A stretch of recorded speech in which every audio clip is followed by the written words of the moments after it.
મુખપાટીની લોકવાર્તાઓ કે જે તમે તમારા બાળપણમાં જરૂર સાંભળી હશે. આ એવી વાર્તાઓ છે કે જે તમને સંસ્કારની સાથે સાથે મનોરંજન પણ આપતી. આવી એક સરસ મજાની વાર્તા આજે આપણે સાંભળવાના છીએ, જે કદાચ તમે ક્યારેય નહીં સાંભળી હોય તો પછી તમે તમારા બાળપણમાં ખોવાવા માટે મારી સાથે તૈયાર થઈ જાઓ. વાર્તા છે એક નગરીની, અને નગરીનું નામ છે વિશાલા. બહુ પ્રાચીન કાળની આ નગરી, જેનું નામ વિશાલા નગરી. એમાં વિમલકીર્તિ નામનો એક રાજા હતો. રાજા વિદ્યા અને કળાનો બહુ શોખીન, ન્યાયી પણ એવો, અને એના છત્ર નીચે વાઘ અને બકરી એકારે પાણી પીવે. રાજાની સંતાનમાં ધવલકીર્તિ નામનો એક જ પુત્ર. વિદ્યામાં, ગુણોમાં, પ્રજાની પ્રીતિ મેળવવામાં આ કુમાર બાપથી ઉતરતો નહોતો. પ્રજાની એના ઉપર અમી દ્રષ્ટિ જોઈ અને સંતોષથી રાજાને વૃદ્ધ આંખ ઠરતી. એક દિવસ દક્ષિણ તરફના કેટલાક નટનટીઓ વિશાલામાં આવ્યા.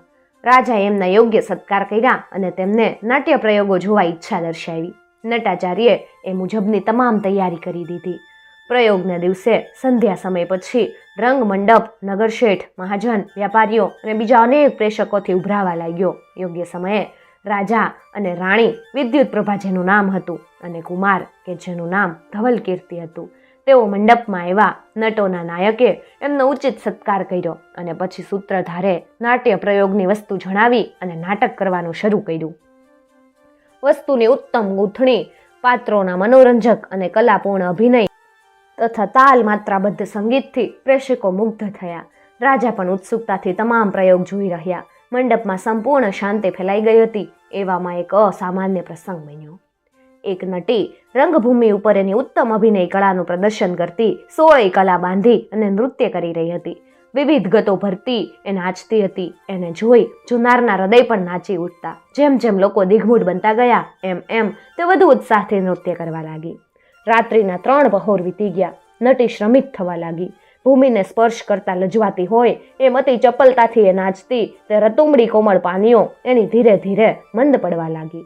એનો ભાલ પ્રદેશ પ્રસ્વેદથી અલંકૃત બની ગયો. એની મદભર આંખો ઘેરાવા લાગી. થાક અને નિદ્રાથી એ વિવશ થની ગઈ. એની આ સ્થિતિ જોઈ અને પ્રેક્ષકો ચિંતાતુર થઈ ગયા. બહુ ગઈ થોડી રહી, હવે થાકે વણસે કામ, ehવું સમજી સુંદરી, સુધારી લ્યો ધરી હામ. નટાચાર્યની આ વખતસર સૂચના સાંભળી અને નટીમાં હિંમત આવી ગઈ. એણે નૃત્ય પૂર્વ વ્રત ચાલુ રાખ્યું. એનું કાર્ય પૂરું થતાં જ પ્રેક્ષકોએ નટીને આનંદમાં અનેક ઉદ્ગારોથી વધાવી લીધી અને પ્રયોગ પૂરો થયો. પ્રયોગ પૂર્ણ થતાં એ સમયના રિવાજ મુજબ નટાચાર્ય ભિક્ષાપાત્ર લઈ અને દ્રવ્ય ઉઘરાવા પ્રેક્ષકો તરફ ગયા. નટાચાર્યને દાનમાં અનેક કિંમતી ભેટો મળવા લાગી. તેવામાં એક આશ્ચર્ય બન્યું. એક વણિક પુત્રે નટાચાર્યના પાત્રમાં જોડે બેઠેલા પોતાના બાપના માથાના વાળની લટ છરીથી કાપી અને ભેટ તરીકે નાખી. અને એણે આ લટ કાપીને અંદર નાખતા જ એના પિતા પોતાને માથે હાથ દઈ અને આનંદથી નાચવા લાગ્યા. આ દ્રશ્ય જોતા રાજાને અને પ્રેક્ષકોને કુતૂહલ થયું. આ વાણિયાની તે ડાગડી ચસકી ગઈ કે ભૂત વળી ગયું?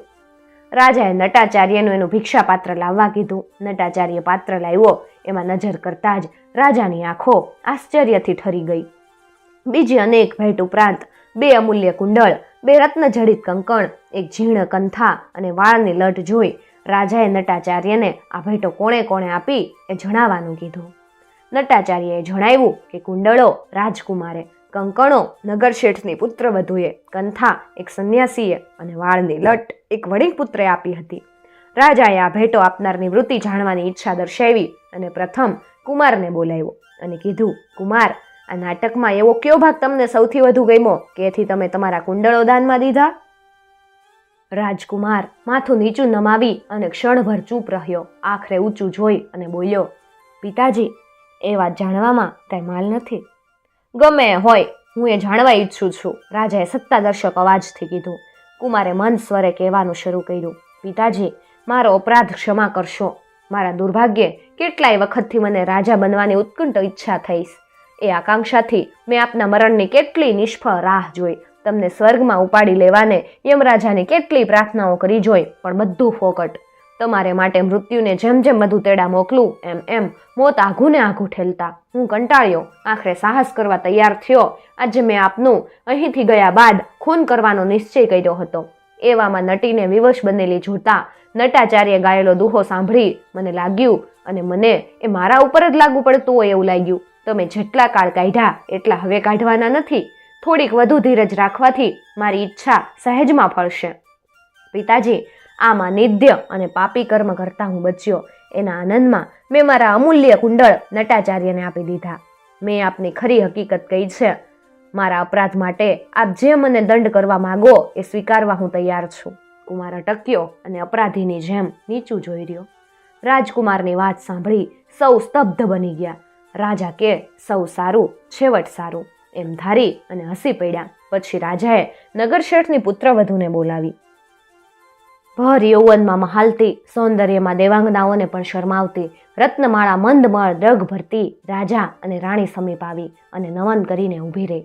મહારાણીએ તેનો હાથ ઝાલી અને પાસે આસન ઉપર બેસાડી અને મમતાથી પૂછ્યું, પુત્રી, તે તારા અમૂલ્ય રત્ન કંકણ શા ઉદ્દેશથી નટાચાર્યને અર્પણ કરી દીધા?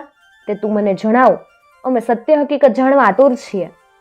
રત્નમાલાએ રાણીને નમન કરી અને કહેવા માંડ્યું, માતૃશ્રી, હું આપને સત્ય વાત કહીશ. મારું લગ્ન ધનપાલ શેઠના પુત્ર રત્ન સાથે થયું છે. મારા પતિદેવ કેટલાય સમયથી વિદેશ વેપાર કરવા પધાર્યા છે. એમની ગેરહાજરીમાં હું શાસ્ત્રમાં બતાવેલા પતિવ્રતાના સર્વ કઠિન ધર્મનું પાલન કરી એમના આગમનની રાહ જોતી દિવસો વિતાવતી હતી. દેવી પ્રતીક્ષા કરતા હેમંત ગઈ, શિશિર પણ ગઈ અને વસંત ઋતુ બેઠી, તોય મારા પતિદેવ આવ્યા નહીં. જીવનની વસંત મોર આવ્યા વિના જ વીતી જવા લાગી. કોકિલના કુજનો મારા હૃદયને વીંધી નાખવા લાગ્યા. મને થયું, જ્યારે બધું જગત સુખી છે તો હું એકલી શા માટે ઝૂરું? આવા વિચારો કરતી હું આજ નાટક જોવા આવી. અંત ભાગમાં શ્રમિત અને નિમ્રાકુલ નટીને ઉદ્દેશી અને કહેલા શ્લોકે હું મોહ માયામાંથી જાગી ગઈ. જેટલા દિવસ વિરહ અને દુઃખ વેઠું એટલું હવે નહીં વેઠવાનું થાય. ઘણા સમયથી વિદેશ ગયેલા પતિ હવે ટૂંક સમયમાં જ આવ્યા વિના નહીં રહે તો નિરાશ થવાને બદલે થોડી ધીરજ કેમ ન રાખું?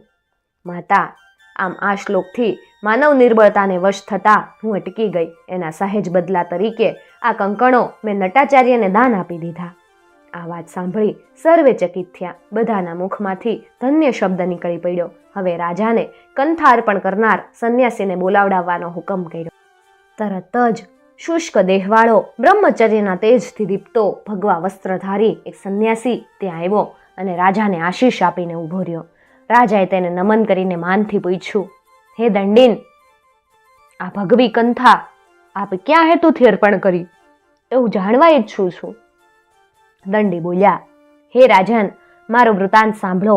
હું એક ધનાઢ્ય પિતાનો પુત્ર છું. મારું નામ અભયાનંદ. હું યોગ્ય વયનો થતા મારા પિતાએ મને વિદ્યાભ્યાસ માટે પ્રખ્યાત ગુરુને ત્યાં મૂક્યો. 12 વર્ષ પર્યંત મેં વિદ્વાન ગુરુની પાસે અભ્યાસ કર્યો. અભ્યાસ પૂર્ણ થતા મેં વિચાર કર્યો કે જગત અસાર છે, શ્રેષ્ઠ તો માત્ર સંન્યાસ છે, જેથી જીવ અંતે બ્રહ્મને પામી શકે. આમ વિચારી મેં મારા માતા પિતા અને ગુરુની આજ્ઞા લઈ અને સંન્યાસ્ત દીક્ષા લીધી. સંન્યાસીના તમામ ધર્મોનું યથાર્થ પાલન કરવા માટે મારે માથે પળિયા આવવા લાગ્યા. એવામાં મેં રાજન મારી બુદ્ધિ બદલાવા લાગી. જગતમાં સ્ત્રી પુરુષોને ગૃહસ્થાશ્રમમાં રહી અને સુખ ભોગવતા જોઈ મારું સંન્યાસી હૃદય મને ગૃહસ્થાશ્રમી બનવા લાગ્યું. સંન્યાસ લીધો તે કરતા ગૃહસ્થાશ્રમી થયો હોત તો ઠીક થાત એમ લાગવા લાગ્યું. આખરે મને મારી કંથા અને દંડ ઉપર કંટાળો આવ્યો. એમને ફેંકી દઈ મેં પરણીને ગૃહસ્થાશ્રમ માંડવાનો નિશ્ચય કર્યો. આ દરમિયાન જ આજના નાટકની ખ્યાતિ સાંભળી હું અહીંયા આવ્યો. પ્રયોગના અંત ભાગમાં નટીને વિવશ બનેલી જોતા નટાચાર્ય કહેલા શ્લોક સાંભળ્યા. જેમ તેમ હું ચેતી ગયો. હું પણ ચેતી ગયો. આટલી ઉંમર સંન્યાસીના કઠિન ધર્મો પાડ્યા અને હવે થોડાક જ જીવન માટે સર્વ ઉપર પાણી ફેરવવા હું તૈયાર થયો. એ વિચારથી હું શરમાયો. મારા ધર્મના રક્ષણહાર ઉપર હું પ્રસન્ન થયો અને કંઈક ભેટ આપવા લલચાયો. પણ રાજન, મુજ સરખા સંન્યાસીની પાસે ભેટ આપવા બીજું શું હોઈ શકે? એથી આ મારી કંથા મેં ભેટ તરીકે આપી. સંન્યાસીની વાતથી રાજા પ્રસન્ન થયા. હવે વણિક પુત્રને અને એના બાપને બોલાવ્યા. પ્રથમ પુત્રને પૂછ્યું કે વત્સ, તે તારા બાપાના વાળ કાપી અને નટાચાર્યને ભેટ આપ્યા, એનું કારણ શું? વણિક પુત્ર બોલ્યો, રાજાજી, આ મારો બાપ મારો દુશ્મન છે, કારણ કે એને મને બિલકુલ ભણાવ્યો નથી. નટાચાર્યના શ્લોકથી ખુશ થઈ બધાએ મોટી ભેટો આપી, પણ હું એ શ્લોકનો અર્થ સમજી નહોતો શકતો. મને આવો મૂર્ખ રાખવા બદલ મારા પિતા ઉપર મને ખૂબ ગુસ્સો ચડ્યો. આથી મેં મારા પિતાના વાળની લટ કાપી એને ભેટ તરીકે નટાચાર્યને અર્પણ કરી દીધી. રાજા અને સભાજનો આ સાંભળીને હસ્યા. તેના બાપને વિવેકથી પૂછ્યું, મહાજન, તમારા પુત્રે તમારા માથાની વાળ કાપી ભિક્ષાપાત્રમાં નાખ્યા, એમાં તમે આનંદથી કેમ નાચી ઉઠ્યા એ અમને કહો ને. ત્યારે વણિક બોલ્યો, રાજન, પિતા તરીકે મારી ફરજ તરી હતી કે પુત્રને ભણાવવો, છતાંય નિષ્કાળજીથી મેં એને ભણાવ્યો નહીં. એથી તેણે આ પ્રસંગે મારું માથું કાપી નાખ્યું હોત તો એ મૂર્ખને કોણ વારત? વાળ તો ફરી ફરી ઉગશે, પણ માથું કપાયું હોત તો એ ફરીથી ઉગવાનું હતું. આમ આજે માથું ઉગરવાથી હું માથે હાથ દઈને આનંદથી નાચી ઉઠ્યો હતો. રાજા બધાની હકીકત સાંભળી ખૂબ પ્રસન્ન થયા. એણે નટાચાર્યને આ પ્રસંગે એક મૂલ્યવાન હાર બક્ષિસ આપ્યો અને તમામ નટ નટીઓને આજીવિકા બાંધી આપી. મહારાણીએ રત્નમાળાને સંભાળના દાખલા તરીકે રત્નજડિક વીંટી ભેટ આપી અને સૌ આનંદથી ઘરે ગયા.